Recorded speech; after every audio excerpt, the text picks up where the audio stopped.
How did the persistence of a community and investigators reveal the truth about the 1959 Candace Rogers murder case? On a sunny Friday afternoon, the young Candace Rogers, affectionately known as Candy, returned from school to her home in Spokane, Washington. She spent some time playing with her dog and savored a delicious oatmeal cookie before heading out to sell the famous campfire candies in her neighborhood. Candy, a 9-year-old girl, was a bluebird, the designation for the youngest members of the Campfire Girls, a youth group dedicated to outdoor activities. As night fell and Candy didn't return home, a wave of worry spread among her family and friends. Her grandfather, her mother, and neighbors initiated a frantic search for her, soon aided by the police. Around 9 p.m., boxes of campfire candies that Candy was selling were found scattered along a road. Candy's disappearance occurred on March 6, 1959. In the 16 days that followed, thousands of people joined the search for her. The effort involved Marines, military aviators, local residents on foot and horseback. Tragically, an Air Force helicopter participating in the search crashed, resulting in the deaths of 3 crew members. On one search weekend, an impressive contingent of 1,200 people gathered to look for Candy. On March 21, 1959, 2 hunters were in the forest near a quarry, about 8 kilometers from where Candy disappeared, and they noticed 2 girls' shoes carefully placed on the ground. The following morning, the police returned to the area and made a terrible discovery: Candy's lifeless body. She had been sexually assaulted and strangled with a piece of her own clothing. The crime shocked Spokane. Hundreds of tips were received, but none led to Candy's killer, frustrating detectives who investigated the case over the decades. A promising lead was the discovery and questioning of Hugh Byron Morse, a known serial killer who targeted young girls. He was in the Spokane area at the time of Candy's murder and largely fit the killer's modus operandi profile. He was eventually ruled out by DNA evidence in the early 2000s. I always say this is our Everest of cold cases, the one we never managed to solve but nobody forgot, said Sergeant Zach Stormont of the Spokane Police Department. More than 6 decades after Candy's tragic death, the Spokane Police announced that they had solved the case thanks to DNA evidence and the diligent work of detectives. In 2001, Chief Detective Mindy Connolly sent Candy's clothes for laboratory analysis, hoping that the DNA of the perpetrator could be identified through advances in forensic science. Semen was found on Candy's underwear, and a DNA profile was developed, but there was no match in the Combined DNA Index System, CODIS. Between 2017 and 2018, genetic genealogy forensic emerged as a new tool, and the police used it to solve the infamous case of the Golden State Killer. GGF allows for the comparison of crime scene DNA with an ancestral database. This enabled the identification of close relatives of the perpetrator in the database.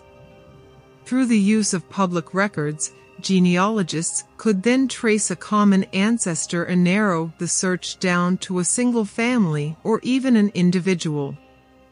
In partnership with Othram, an American corporation specializing in genetic genealogy forensic to solve cold cases, the search was narrowed down to 3 brothers, one of them identified as John Rye Hoff, who took his own life in 1970 at the age of 31.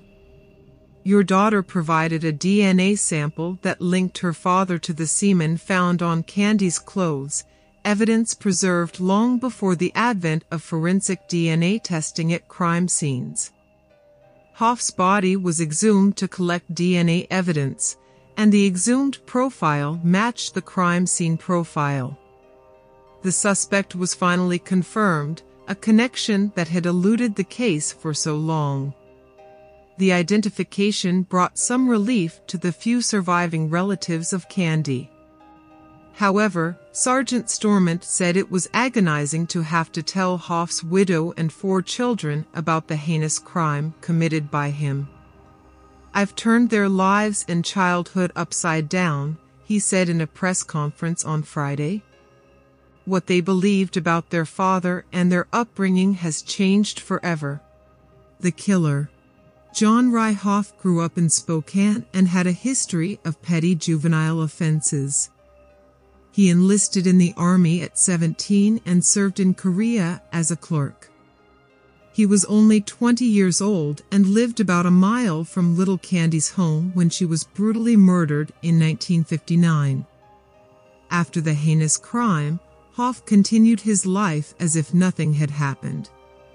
He worked as a door-to-door salesman and in a lumberyard. However, his violent behavior didn't stop. Just 2 years after Candy's murder, in 1961, Hoff was convicted of assaulting another woman. He stripped her, tied her up with her own clothes, and strangled her before fleeing. She survived, and Hoff spent only 6 months in prison for that crime before being released and discharged from the Army.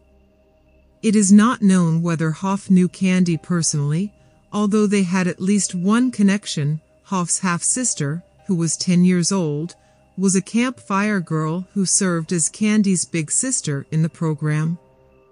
Hoff's half-sister, now 72 years old, recalls a moment when she sat beside Hoff, shedding tears and expressing how deeply affected she was by Candy's death. Hoff's daughter, Kathy, expressed her disbelief, anger, and sadness upon learning that her father had been identified as the suspect.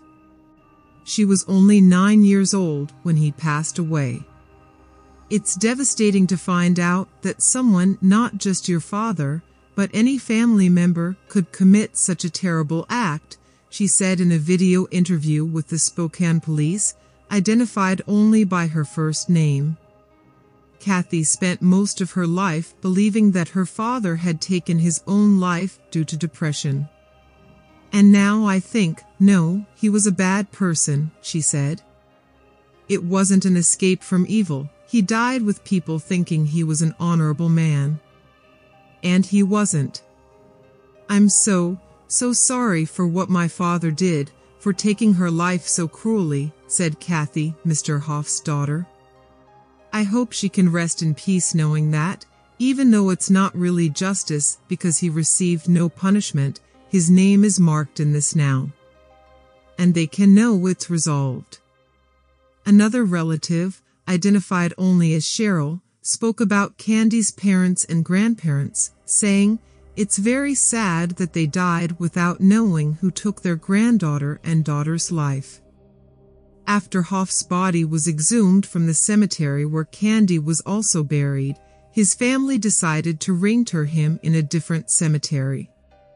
An ongoing investigation seeks to determine if Hoff could be responsible for other crimes in the region. This story is a painful reminder of the past, but also underscores the importance of perseverance in the pursuit of justice. Even after decades, the truth can be discovered thanks to technological advancements and the unwavering determination of those involved.